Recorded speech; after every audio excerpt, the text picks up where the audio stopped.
Good morning. This is Richard back at you. What day is it? It's a weekday. How does that sound, guys? But we got a lot of work to get going on. A lot of cars out in the parking lot. But anyway, we got Arnold's 2010. Harold. Oh, excuse me, Harold. Harold. Harold, I don't know where the paper clip covered it up. That's why I couldn't see it. I'm sorry.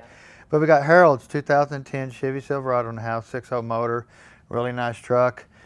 Got the old trusty 6-speed in it, guys. Well, you know how that is. But anyway, this thing's probably got the blackest fluid you're going to see when I pull this converter out. Now, I did drain some yesterday, and I kind of poked it back in. This thing's got 179,000 miles on it, and this probably is original, and it's hard to believe it made it that long, but it physically did. We'll pour a little of the fluid out of there. Poor me. I'm glad I can't smell. Wow. But just look at the dirt and stuff that's up in here.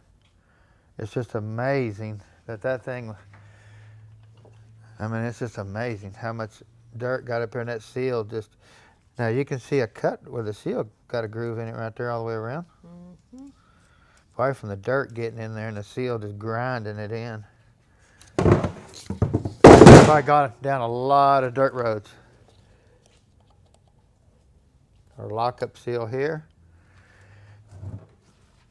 The front seals on these actually got a snap ring that holds them in. You can put the seal in with your finger. I mean, just slide it in by hand. But I can't even see that. I think it's got so much dirt in there. Almost got it.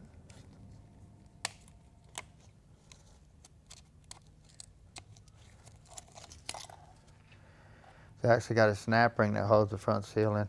This seal, when you get the bell housing off, you can just push it out with your finger. I mean, there's nothing. Well, I put them in with my thumb, actually, and then put the snap ring in, so it doesn't even take much to put them in. But they got a bonded seal on the outer edge of the seal that seals really good, so. Now, this is a four-wheel drive, of course, you can tell by the adapter. I've never figured this out yet, guys. Maybe you can help me out. We have a gasket on the transfer case side. We have no seal on the transmission side. I don't understand that. There's no fluid ever going to get in this cavity unless the seal in the back of the tranny leaks or the front input seal in the transfer case leaks. But I don't know why they'd put a gasket there. Don't make no sense. Two-wheel drive, they physically have an O-ring here, and the tail housing slides up over it. And on a two-wheel drive, they also leave this seal out. I have to clean these splines up and look at this output shaft really good. Make sure it ain't trying to strip on us right there.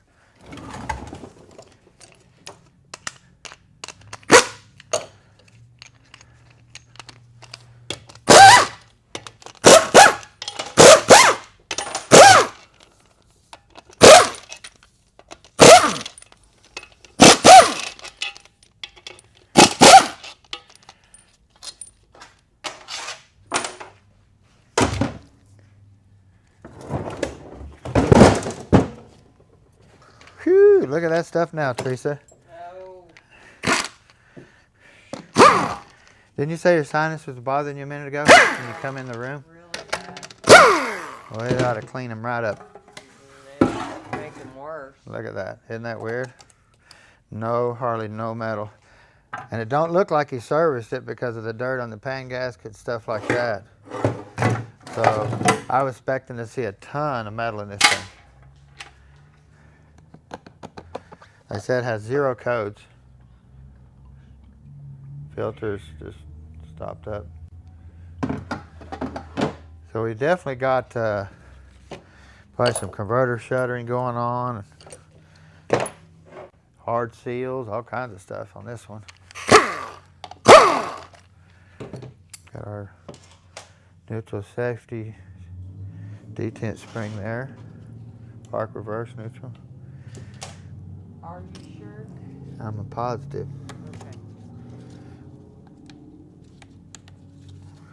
Okay. Got that. There we go. You can see it here. It has a little metal tab that also sets down in there and locks that on there, right down in there like that. You can get it on there. come on, don't make me. See the little teeth right there, grab it. And it also sets in here.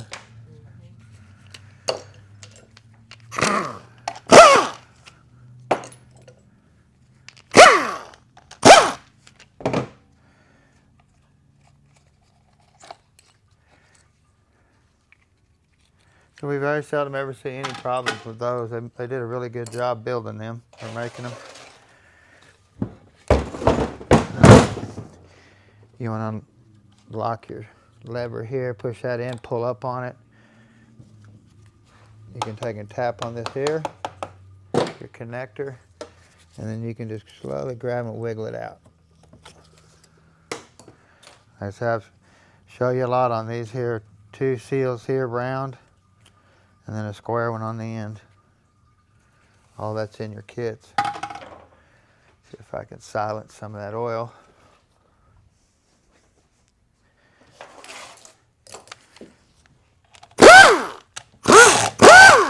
We have our 10 inverted mounting bolts.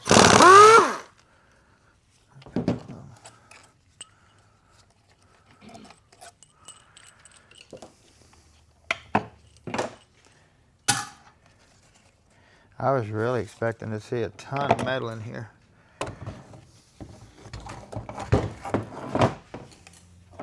I was like to unlock my input and output speed sensor wires right here. Got your case seals, the valve body. Got another one here. You need to look for these and just see if they're blown. I see them in there sometimes where the fluid just burnt a hole through here where it leaks out.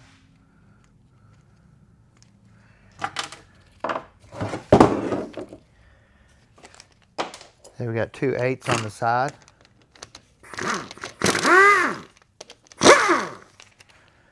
The rest are going to be 7s and 10s.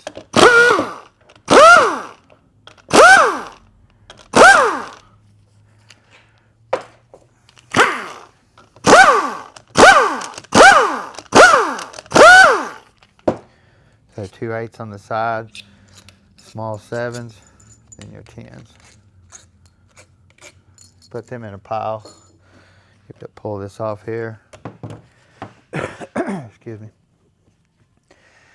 So I don't see any metal happening here at all. This looks really clean. This thing probably got converter failure going on. We've got something going on here.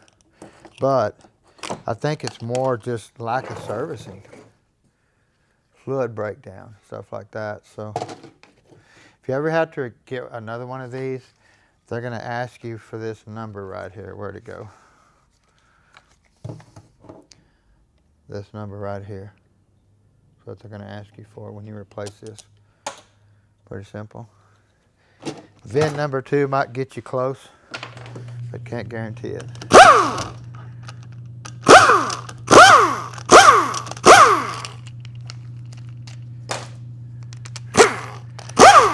Got your little 10 on your mountain there.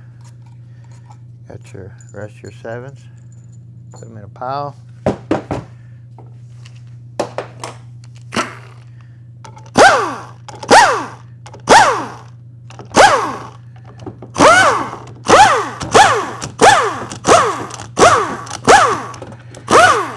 Can't do that with no electric, can you, Teresa? I don't know. Saves us a lot of time using air sometimes when we do these teardowns, whether it's just a few minutes or a few seconds. Throw them all together. That'll wait. Yeah, I did. Got this one little sweet spot here. You can always kind of grab it and separate it.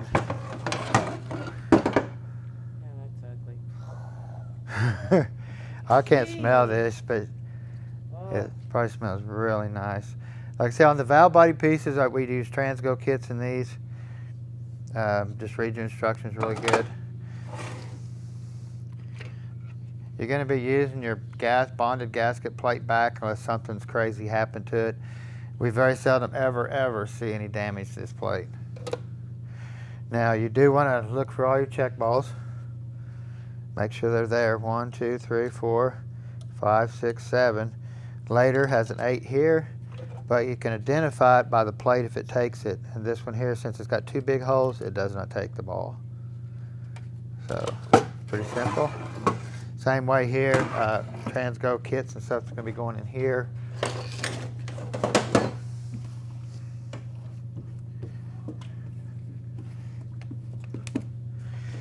Now you can come in here and do some air checking on some of this stuff here.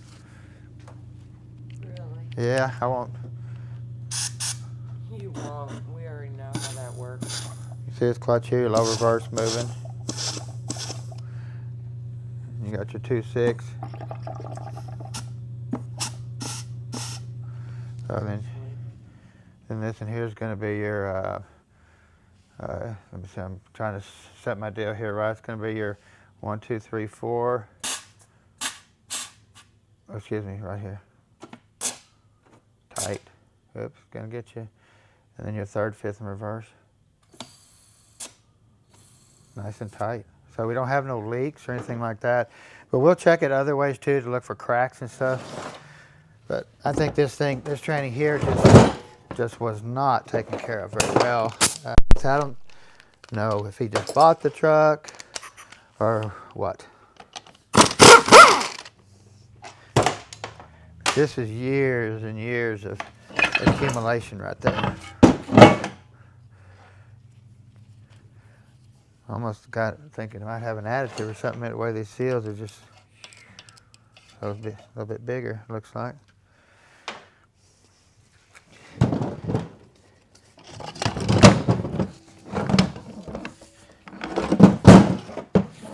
What you can do, you have your sealing rings here. You can set this drum back on here like that, and then we can come in here and air check these clutches. I'll kind of turn it away from you, Teresa. Yeah, because they're not going to see it. I'll be all the way over there. See this one down the bottom? Nice, holds tight, no leak. Come over on this one. This one's going to have a small leak down because it's got a little weep hole in the back of this drum. So it's always going to, you're always going to get that. But what we do on these drums here to set the clearances, we actually put a dial caliper on here, and then we set it up over here on the bench, and then we move the piston with the air and check our clearances that way. We don't put a feeler gauge in here or anything like that. We physically want to know how much play or clearance this clutch packs have in it to the hundreds of thousands. So right down to the nitty gritty, huh, Teresa? Yep.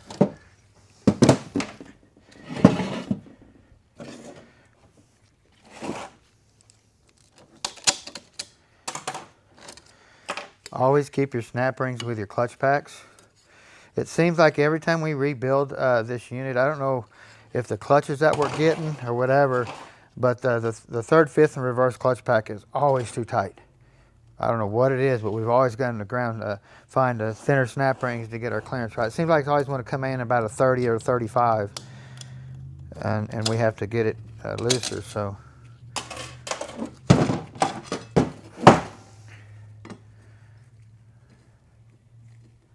Same way here, looks pretty good. They keep your snap ring, whoop, all green, trying to work all the time, isn't it? You lost it. No, I didn't lose it. Trent had it. Trent heisted it. It tries to hang around with everything now. If it sees I'm working, it wants to work.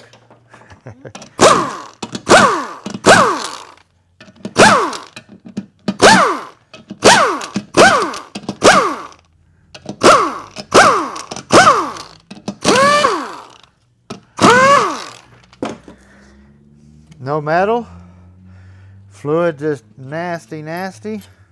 What do you think this pump stator is going to look like, guys? Are we going to finally get one we can use? Probably not. 170,000 something miles. That's quite a few miles. So I really can't, this physically looks good here. I have to take my gloves off and clean it up, but definitely want to look at the pressure control valve here. Push that in and out a little bit and that pin will fall out. And you can grab your boost valve sleeve, pull your valve out and see what it looks like. There we go.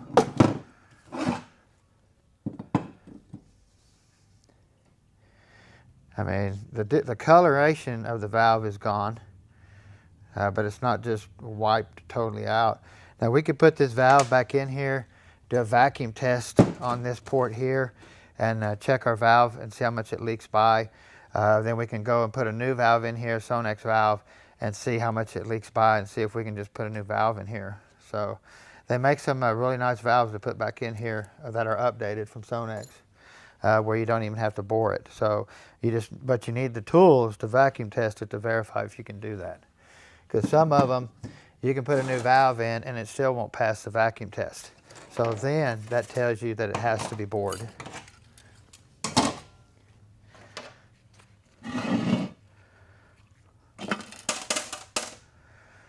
Our last 6080 that we did on our earlier video, I mean, there was so much metal in here, huh, Teresa? Oh, yeah. It was just embedded.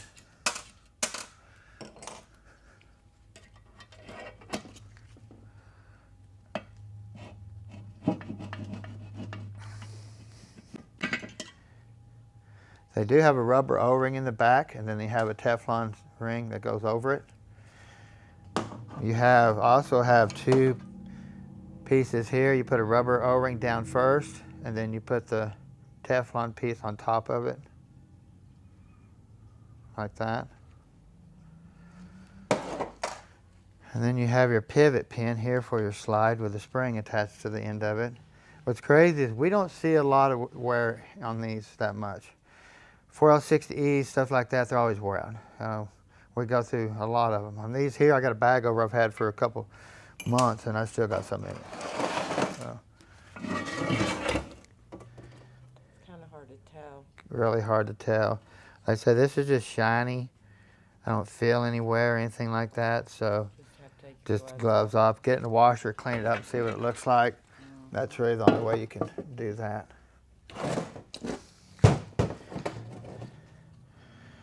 Of course, we have our Planetary assembly here. It's a 4-pinion because it's an 80, or a 6-pinion, has 6 Planetary gears. A 90 will have 6, an 80 will have 4. And your washer too, 4-tab, your 90 will have 6-tab. Sun gear, you want to look at it on both sides. Any type of wear. And you have a bearing down in here too, sits down in here. You got to make sure you put it right. These little lips need to go up, that way it sets in there. Stays stable when it sits down in there. Set it down here like this. Still looks good, doesn't it? But that inner piece is turning against the inner. This race is turning against that. See that? You want it to be like this, where the inner stays stable, the outer turns. So, pretty simple. Now, we can air check this drum here too, our 456 clutch drum. See if it's good. Look at that, holding. It's still holding. Just sitting there. Oops. So we don't have no leak there. So we don't have a crack or anything like that. Looks like we had a lot of clutch clearance, so like this thing is moving. A lot of clutch clearance.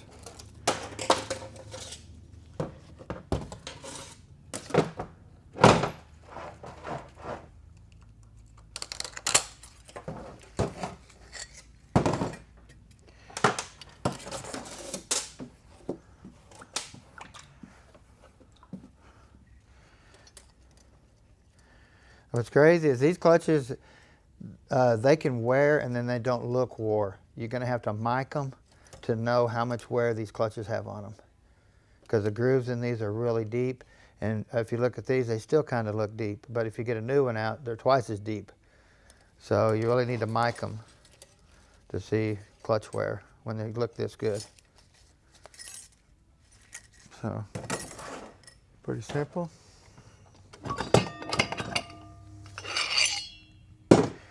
A 456 clutch hub.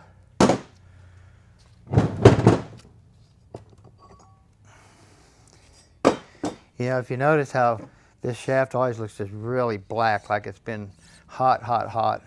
And I'm assuming that's because it's probably been heat treated. Now Sonex makes some really nice ones of these in solid versions and power glide versions and all kinds of neat stuff that we're going to be experimenting with here on the Camaro outside. So look at all your bushings, Scotch-Brite where your bushings are running. Same way here. Looks good, just Scotch-Brite it up.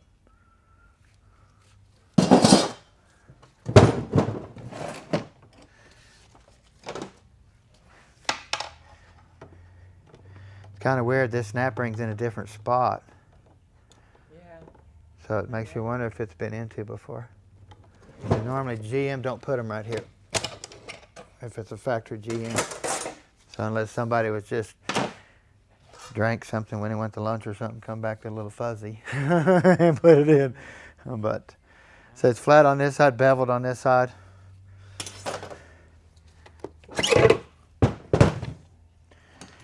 We got our 2.6 clutch. Same way here, you can do some air checking. You're gonna have a leak over here because you got an orifice you gotta plug with your finger, but then you can air check that drum. Nice, not leaking none at all. They give you a clearance setting on these, but they really don't.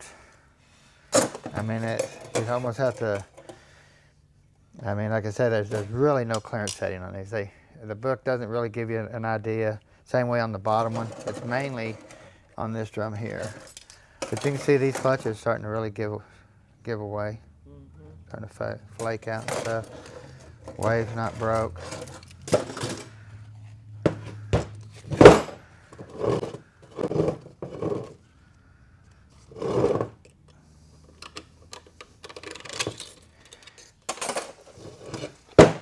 We're thinking about letting Cody loose on one of these. We are. I think Cody can possibly do one of these.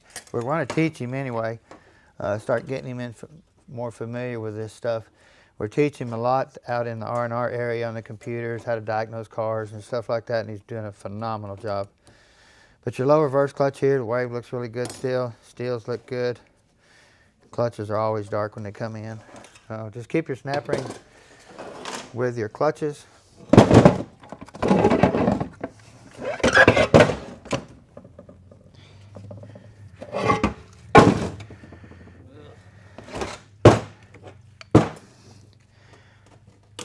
She's ripe, huh, Teresa?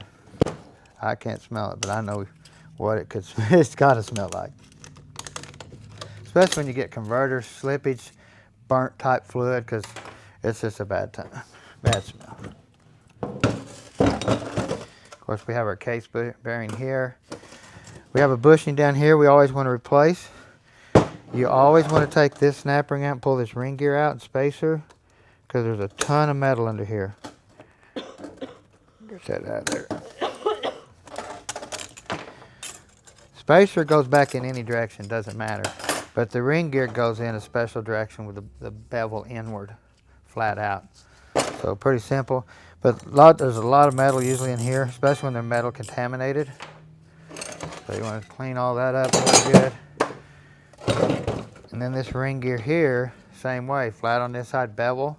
Bevel goes inward. So you want to set it down here, bevel out, set your outer ring gear and stuff on it like that. And you have a bearing that sets like that. Have another bearing here. Say, there's not much you can do for these, but just look at them. Make sure the teeth on the gears are all good all the way around. Clean it up really good. Soak it in some fresh fluid. Put her back in with new bushings everywhere else. So, what do you think, Teresa? Can you do it? You Probably, but I don't want to. But you don't want to, I know. But guys, I mean, I think a lot of guys out there can do a 6080 training if you just take your time and get you a manual, just look and read stuff like that. It really don't take a lot of special tools. We've noticed that the bushing drivers, you really need those to put the bushings in the right depth and stuff like that, because a lot of these bushings are incensed down farther than the surface. So other than that, they're not too bad. But anyway, it's someday in the week. Yeah. Teresa, Thank you for recording. Definitely, guys. Don't forget to subscribe. Go push that notification bell. More to come. Have a great day.